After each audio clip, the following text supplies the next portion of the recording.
અમદાવાદ મહાનગરપાલિકા દ્વારા શહેરી વિકાસ વર્ષ 2025 અંતર્ગત આયોજિત કાર્યક્રમમાં ગુજરાતના મુખ્યમંત્રી ભૂપેન્દ્ર પટેલે ઉપસ્થિત રહી મહાનગરપાલિકાના વિવિધ પહેલનો શુભારંભ કરાવ્યો। અમદાવાદ મહાનગરપાલિકા દ્વારા શહેરી વિકાસ વર્ષ 2025 અંતર્ગત આયોજિત કાર્યક્રમમાં ગુજરાતના મુખ્યમંત્રી ભૂપેન્દ્ર પટેલ ઉપસ્થિત રહી મહાનગરપાલિકાની વિવિધ પહેલનો શુભારંભ કરાવ્યો।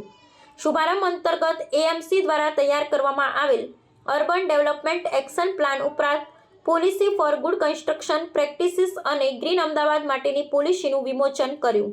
આ ઉપરાંત સાબરમતી રિવરફ્રન્ટ ખાતે મૂન ટ્રેલ ગ્લો ગાર્ડન અને ભારતના પ્રથમ સૌર ઉર્જા સંચાલિત ઓન રૂટ ઇલેક્ટ્રિક ચાર્જિંગ સ્ટેશનનું લોકાર્પણ કર્યું। કેન્દ્ર સરકારના સ્વચ્છ સર્વેક્ષણ 2024-25 અંતર્ગત અમદાવાદ શહેરે 10 લાખથી વધુ વસ્તી ધરાવતા દેશના મોટા શહેરોમાં સ્વચ્છતામાં ટોચનું સ્થાન પ્રાપ્ત કર્યું છે, જે બદલ સફાઈ મિત્રોનું સન્માન કરી એએમસીની ટીમને મુખ્યમંત્રી અભિનંદન પાઠવ્યા।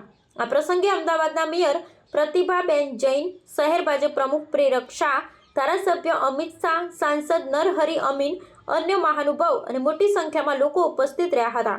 રિપોર્ટર કશ્યપભાઈ ભટ્ટ, અમદાવાદ।